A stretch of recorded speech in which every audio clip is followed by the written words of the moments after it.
know when I was about 20, though, I totally was like, well, I'm gonna go to Chowchilla.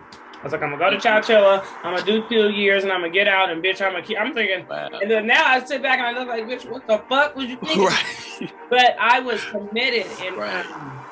After I got out of jail, honestly, when I was 24 years old, and my daughter was 7 months old, and I went to jail for another 7 months. I came home when she was 14 months. Shit. I said, to have once been a criminal is no disgrace. To remain a criminal is the disgrace. I formerly was a criminal. I formerly was in prison. I'm not ashamed of that. What's up, everybody? I want to thank you all for tuning in to another episode of I Used to Be a Criminal with your guy, Marlon the Motivator. Listen, we have a great show for you guys today. I got a terrific guest. Her name is Shawnee. Shawnee Shay, thank you for coming to the show. Shawnee, what's up? Hey, how are you doing, Marlo? I'm doing swell. Look, we ain't gonna waste no time. Let's get right into it. Look, on this show here at I Used to Be a Criminal, what I do is I allow people to introduce themselves because, you know, we've been through a lot of times in the past, people telling us who we are. And so today I'm gonna let you tell people who you are. My name is Shawnee Shay. I was born and raised in Hilo, Hawaii. I moved to the Bay Area when I was 15 years old. I am currently the director of and founder of Incarceration to College and Pathways to College. That is a in custody and a continuation school education program that teaches youth how to get into college and why that education is so important, and also why they've been pushed out of education. I've been running this program for about 2 years. I have research at the level of State Board of Behavioral Health about the methods and what is effective. I absolutely will say that I truly am a person who is a person of integrity, loves the work that I do, and really would like to bring more of my community members into this work. However, I used to be a criminal. For sure. All right, well, look, Shawnee, listen to me. Me too. Me too. All right, look, some people are like seeds sown on good soil. They hear the word, they accept it, and they produce crops, right? Some 30, some 60, and some even 100 times what they sown. Let's hope and pray that individuals who see this interview today are able to do that, all right? For sure. All right, so we got an icebreaker for you, right? This is how we're going to start off. Definition of perseverance. I want your definition of perseverance, right? Not the definition, not the book, but your definition. What you consider perseverance to be? I love perseverance. It's not, I won't say one of my favorite words, but it's a quality that I appreciate. What I truly believe perseverance is something that we all do every day and we don't even realize, right? The ability to wake up and go through your day. I think for me, the only time that we don't persevere is when we die. So I give myself a lot of credit for persevering, even on the days when I got my feet up, you know what I'm saying, and a face mask on, and I'm telling my kids to give me the remote that's 3 feet away. I am persevering in that time because especially as a Black person and a Black woman, it is not something that it's not the only thing I believe, but what I do know for a fact is that many people don't even want me to be here, let alone to be alive and well and prospering. So to me, perseverance is what me and you are doing right now, just simply living, to be honest, because once again, to not persevere is to die, and we only do that once. Absolutely. I like it. Great answer. So look, let's get at it. The questions, right? So I was born in San Francisco, and due to my mother's drug addiction and losing an apartment, she uplifted us and moved us over to Oakland, right? I was about 5 years old, I think, and I've been there since. But watching my mother struggle with her drug addiction and alcoholism was very rough for me, and I'm sure my sisters as well, right? I started selling dope at the early age of about 7, maybe 8, somewhere in there, and stealing and shit like that. On the other hand, my daddy, dude wasn't around much at all. He was an alcoholic, abusive, and never really spent that much time with me, right? And so I guess my question to you is, can you talk to the audience and tell them a little bit about your upbringing, how your household was, and how was life growing up for you?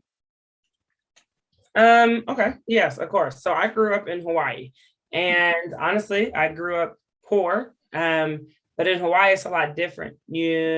Especially this is pre-Instagram, right? This is I don't want to say computers. I got my first computer at 9, but like this is pre-social media for sure.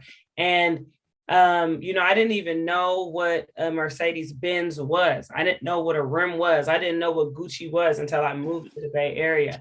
And so my upbringing was really like walking around barefoot, playing with my brothers, playing with my friends. It is actually one of the reasons that I'm persevere in the way that I do, because although we weren't rich, I was really safe. And there were some things that weren't perfect. I'm not going to say that. In reality, I was raped when I was 13 years old by a 26-year-old male. At the time, I thought this was like my boyfriend. And it took me a long time to realize that like, that was hella inappropriate. That shit is like, there's no reason a 26-year-old man should be sleeping with a 13-year-old girl. And it definitely affected me. It was probably one of the biggest things that affected my entire life. I think my sexual relationship with men in general, given that I had experienced sexual violence even younger than that, for me really changed how I felt about myself. But in terms of like, when we look at what my environment was, waterfalls, trees, eating fruit off the trees, getting into fights, and just having a good old time, honestly. Most definitely. That's a trip because I myself, a lot of times you don't hear about men that talk about sexual abuse they experience, right? But I experienced the sexual abuse as a youth. I think for over a period of probably about 2 years. I had an older female family member of mine who sexually abused me at the early age of probably about 8 or 9, and I still remember that to this day. I actually talk about it in one of my books that I wrote, from the bottom to the top, and I explain how that mistreatment of me caused me to do certain things and to be out here in these streets a certain way.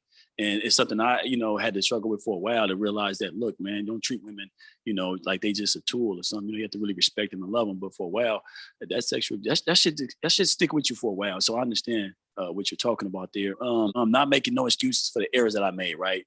I think we all make errors. And I think at some point we had to come to the understanding that, hey, look, you made an error, admit it, move forward, right? But I would have a question for you about that. Your life, some of the mistakes that you made in your life, can you take it back and say that some of the bad choices and the mistakes maybe was a reflection of your childhood or your upbringing in any way? The hardest thing for me was okay, so I experienced 13 years of severe domestic violence. I started being, so we can just, after the sexual violence of 13, when I was 16, I met the person that would become my child's father. And he also was substantially older than me. He started beating me up before I was 17 years old. So I experienced that until I was 28. So it was like entrenched in my being. It's still something that I heal from today. The reason I say all that is because I remember having to accept that I really probably wouldn't have done none of the shit I had done had it not been for that relationship and that sexual violence that I experienced, right? And it is not like to mitigate the responsibility. It's not, in essence, to say that I didn't have my own agency, because I'm also here today, right? Because of the decisions that I've made. So absolutely. I'm not giving anyone else my power. That's not what's going on. But I do actually recognize that it affected me, right? It affected me in a negative way. And the first time I was molested, I was 4 years old. So, and that image didn't even resurface into my mind until I was 12. And then I had that other sexual trauma. So honestly, even I can honestly say, as a survivor, one of the hardest things is to really admit that someone harmed you in a way that changed the trajectory of your life. So that's the best way I could say it, because I don't even know if I'm ready to admit, honestly, and say, like, I wouldn't have done all that. A part of me wants to take responsibility, but the other part of me knows that I should not be taking responsibility for some of those things. Oh, no doubt about it. That shows your character, though. I'm sorry to hear these things. But at the end of the day, there's people out there that's going to connect with your story. Trust me, there's a lot of women and men who listen to this show who experience some of the same things. And sometimes they don't have the courage to tell or to talk about it. So the mere fact that you're speaking about it and that you're willing to say, hey, look, maybe I take some responsibility, but as a kid, no, it wasn't your fault. No, none of it. And so I'm glad we're talking. And I don't want to be repetitive or perpetual with the things I'm asking you, but I do want to ask you this question because for a lot of people, right, many people, there's typically an event or people that came into their life, right, that was the very thing that steered them towards antisocial pursuits. things like being homeless, hungry, or drugs, even a boyfriend or a girlfriend. I'm asking you to think back over your life. Can you recall a precise point in your life when you made the decision to chase after bullshit that we call the game, so to speak? I was terrible. I started being terrible pretty early on. So, I don't know when I decided specifically that I was going to be into crime as a conflation. My parents were always anti-systematic. I always knew that I didn't want to be a part of a white oppressive system. Like that in no way interested me. It was not in my heart ever, right? And I'm blessed for that. However, I use that as a scapegoat for criminality. And so saying all that to say, I mean, I think I remember I started committing crimes against my own family, right? At a young age. So just say like I was stealing from my dad. I used to always steal from my dad. I didn't think about it as a criminal behavior or anything that would happen. I know when I was about 20 though, I totally was like, well, I'm gonna go to Chowchilla. I was like, I'm gonna go to Chowchilla. I'm gonna do 2 years and I'm gonna get out and bitch, I'm thinking, wow. And then now I sit back and I look like, bitch, what the fuck was you thinking? Right. But I was committed. And right. After I got out of jail, honestly, when I was 24 years old and my daughter was 7 months old, and I went to jail for another 7 months and came home and she was 14 months. Oh, wow. Shit. I said, I'll never, ever work again. I'll be a criminal till the day I die. It's no way. I was just so taken aback by what the system could do. And so I guess there was many times it was a compounding of like, I don't, but it is truly, I'm anti-systemic. Right. And so, that's crazy to say as someone who will be working for the Alameda Probation Department. Right. That's the truth. No, I like that. We need people like that in these systems to break them up. I know it's been tried and talked about and studied that you can't do it. It's impossible to do it. I don't believe that. I believe that we need people like you to get into the system to help us. You however long your reach is, you use it, and there's no doubt about it. So I don't think there's nothing wrong with that. By you saying that and still going in to try to help out. The last time I was arrested, I spent close to 3.5 years of my life incarcerated. I hit places like San Quentin, High Desert, Jamestown, of course, Santa Rita. Let me ask you, how much time did you donate to this criminal justice system and where did you do some of your time? I ain't donate that shit. I took that motherfucker. Give me that. Took it. Goodness gracious. I spent about a little over like 1 year and 3 months in jail. I would do like a month here, 3 months here. The longest time I did was 8 months. I'm a total county person, meaning that I did get AB 109, right? Okay. So, and then also, I don't know if you're going to ask me, but I was fraud, right? So fraud. Okay. And that type of crime doesn't ever really, I wouldn't say warrant. You know what I'm saying? The max is not so large. And then after the sentencing, but I definitely have seen many county jails. Oh my goodness. All the way from Los Angeles, California, which is, I would say, I thought Santa Rita was a beast, but Los Angeles County Jail is like, I don't even understand that type of maniacal like incarceration. I'm going to ask you about that. Actually, before I go there, I'm going to say this to you, though. I don't belittle no time if somebody grab you off the street, take your freedom. I don't care if the shit is 1 hour. At the time, it sounded like you had a baby or something, or a little baby somewhere in there. And the mere fact that, they pulled you off the street and you missed some of your kids' life on the streets, I think that's horrible. I once knew a guy that didn't want to go to jail for a ticket. They offered him to come in jail for 2 days or to pay $1,000. That dude gave up $1,000. I'm like, damn. Give me the G. I go do the 2 days for you. This when I was younger at the time, but I'm thinking like I could do that. My point is that no, the time ain't good. You know what I mean? So I don't care if it was 3 days, but I just want to kind of get an idea, your time that you spent and where it was. But I do have a question for you talking about the jails, right? Now, many people talk about men's side of the jail or men's side of the prison, and all the different stories you hear, getting raped, getting beat up, and all the shit. And so my question to you, can you talk a little bit about the women's jail? Is there the same type of horrible situations that happen on the women's side, like the racism, the gangs, and the violence? Or what's the experience like for you? Or what did you see? I feel like jail is It is a society. It's simply what we see outside, but it's no cut on it. You know what I'm saying? Racism exists, so it exists in the jail. And for women, yes, it exists, right? So you have clusters of women, right? I live around Black people, I deal with Black people, so I'm gonna naturally be around them in jail. And the same way goes for any other race or culture. There is not the hard lines. You know what I'm saying? Like if you want to go sit at someone else's table, or because women in county jail specifically, I never experienced the riot, right? So I've never experienced anything like that. And I would say when you have that type of politics, it is far more important. You know what I'm saying? Like if you are about to be in a riot, it's pertinent that we all know who's on whose side. Yes. And so I understand that that's something that I don't think that women necessarily, just because I don't think it's something that happens, right? You know what I'm saying? In women's prison or in county jail.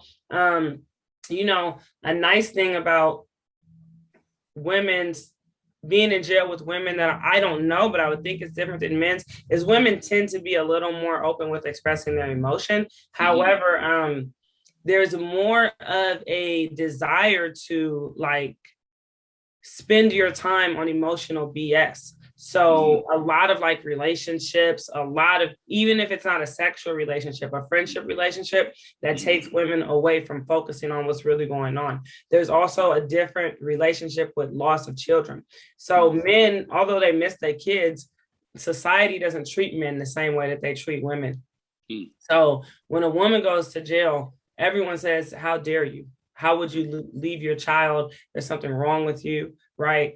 And when a man goes to jail, people say that, but it's not nowhere near as harsh, and we are not conditioned to feel as bad. And so those are like some of the differences I've seen. Like I remember clearly that I would be the only woman in the entire pod that got a visit from my daughter, a physical visit.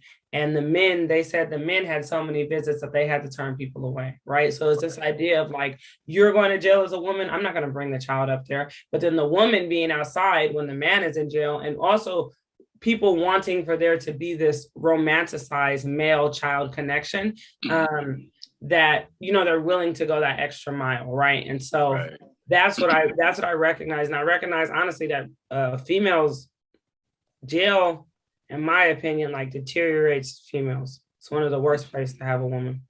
Wow. Let me ask you. So have you came across, because there's going to be some young kids watching this too, right? Like the people you deal with at the jails, the juveniles.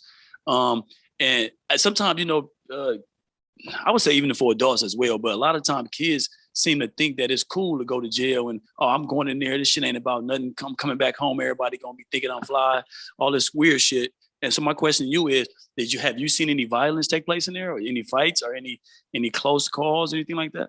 I mean, yeah, I've been in fights in jail, right? I think once I've been in fights in jail, I've seen other fights in jail. I've seen, what to me is the most worrisome thing I see now in jail is the lack of mental health. So you have people that are suffering greatly from mental health, you know what I'm saying? Right. Barriers. And they are literally not being given what they need. They're being re-traumatized by going to jail. And then they're being put in a population with other people that have other mental health trauma going on. What we know from research, right, if the UC Berkeley side come out of me, is that literally, if you go to jail, you're going to have PTSD. 1 hour to 5 days to 5 years, right? And all that happens is that it gets extrapolated upon, and then you're not given the resources that you need. And so really, you have tons of, I mean, you have to really consider, jail is slavery. So just imagine, just take it down to if somebody kidnapped you out of your home, no matter what you were doing, no matter if you was doing wrong or right. The whole idea of kidnapping someone and thinking that they're not going to have an immediate reaction within their spirit, their mind, their body, all of that. And then you place a bunch of kidnapped motherfuckers together, right? It's like, honestly, it's a breeding environment for mental health trauma. So yeah, I've seen violence. And then just in relationship to what you said too, about like kids and people thinking that it's cool and it's a strike. It kind of what you said earlier, like, I diminish my time. It's like, I wish I could diminish that shit down to zero, that it never fucking happens, you know? And it's like, yes, it's like, it doesn't, but I also acknowledge that when I say I've been to the county, there's people that have been into worse places, right? So that is the reason why I try to be sensitive. However, when that first hour is when, for me, I realize like, ain't no coming out of this shit. You're not able to get out. And then I would just say that, like, unless you love wearing other people's underwear, love Yeah. food Yeah. that you can't control, love people talking horribly to you, enjoy sleeping on the concrete, don't like enjoying your normal things that you like to do every day, don't really enjoy the people that you be around, then jail might be the right place for you. But it's really, really simple. It's not about once again, it's not about this outward, external, political, or anything. It's not about none of that shit. It's about there's a system of incarceration, mass incarceration going on around you. You have to be able to acknowledge that this is very real, and that if I do not make a concise and concrete decision, then they will take me into that system and profit off of you. I think what's missed upon a lot of times is that we don't go to, people be like, jail costs money, but it makes even more, right? Yeah. And every one of us, I'm a walking $100,000 if I get arrested, right? And so if we don't understand that the global prison corporations are making billions of dollars off of us, that it is literally the livelihood for this country, then you walking around pretending like it's a stripe, not realizing that the only stripe it is literally the chain. It is a physical chain. That's deep. You put it real deep. I haven't ever thought about it the way you said it today, Sonny. You said people getting kidnapped, a whole gang of people getting kidnapped and put together in a room and say, y'all survive. You know what I mean? That's wow. That's deep. Wow. I never thought about it that way. Let me ask you this. For many of us who have spent time in jail, prison, or wherever you want to call it, a moment arises, right? Is just the kick in moment. I don't know, something like that, where you come to the realization that it's time to give up the foolish shit, right? The buffoonery that we've been putting ourselves through and our family through. Can you recall that moment that you came to the realization that you made the conscious decision to stop all the foolishness and chasing after a fucking jail sentence or whatever we was chasing after, and become the person that I know right now that's kicking ass and winning out here? My story is so, okay. I could tell you, I'm gonna try to give it to you in 5 minutes. Okay, so everyone, yes, I fucking remember, and I'll say the most beautiful day, right, of my life. So this is how it went. I am someone who started committing fraud when I was 17 years old. Every other year or so, I would catch a felony. By the time I was about 27, 28, I had 6 different felonies from 6 different counties.